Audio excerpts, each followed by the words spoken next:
Salut à toi futur PM, bienvenue sur la chaîne YouTube Police Municipale Academy. On est reparti pour une nouvelle vidéo. Je suis Atlas et on va parler aujourd'hui des fichiers en police municipale. Donc on est parti directement pour une introduction. Donc l'action policière moderne repose sur la collecte, la vérification et le partage d'informations.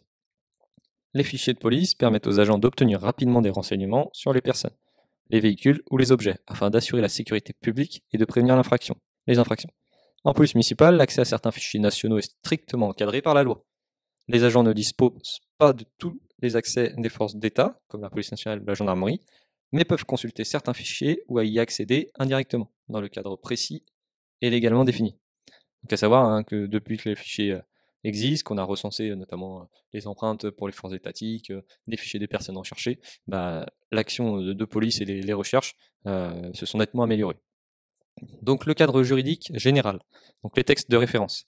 Les fichiers de police sont régis par le Code de la sécurité intérieure, donc le CSI, notamment les articles L511-1 et AL512-4, relatifs aux missions de l'APM, mais aussi la loi numéro 78-17 du 6 janvier 1978, dite la loi informatique et liberté, modifiée par RGPD, donc le règlement général de la protection des données, et les arrêtés et décrets spécifiques, encadrant chaque fichier, création, finalité, durée de conservation et autorité habilitée.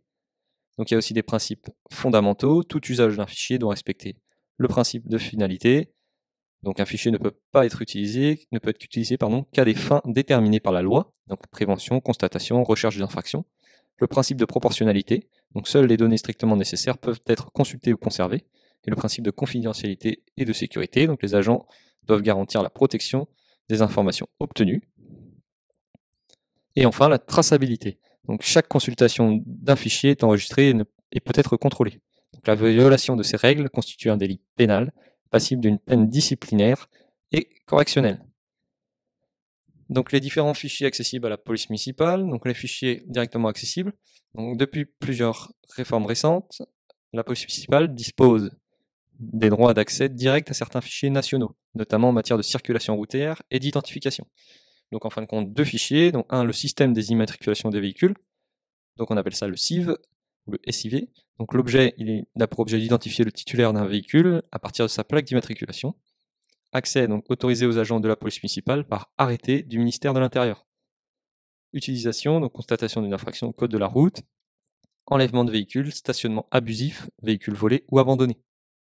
Ensuite, le fichier national des permis de conduire, on appelle ça le FNPC. Donc, il a pour objet, il contient des informations relatives au titre de conduite, donc la validité, la suspension, le retrait. Il a un accès direct et utilisation, donc c'est pour la vérification d'un conducteur lors d'un accident ou d'une infraction. Donc ensuite, les fichiers accessibles indirectement, donc via les forces de l'État, que ce soit la police nationale ou la gendarmerie.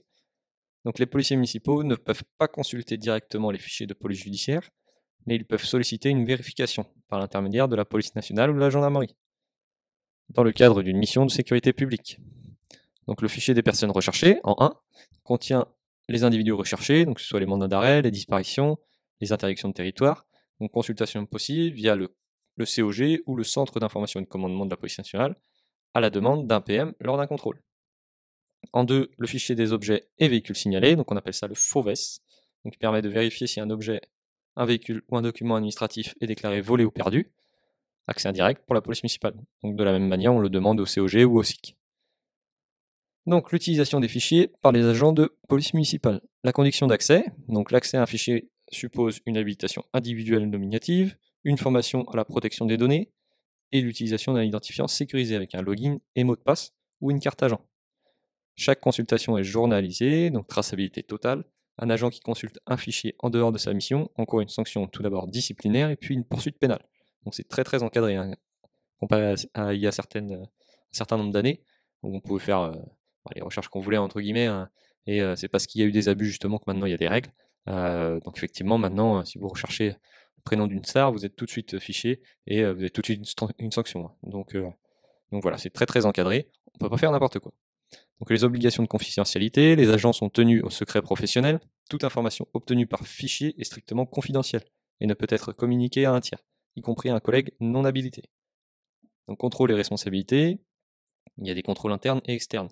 Donc l'usage des fichiers fait l'objet de contrôles, donc d'abord interne par le chef de service ou le directeur DPD en fait de la mairie, externe par la CNIL, la Commission nationale informatique et liberté, qui peut effectuer des audits inopinés.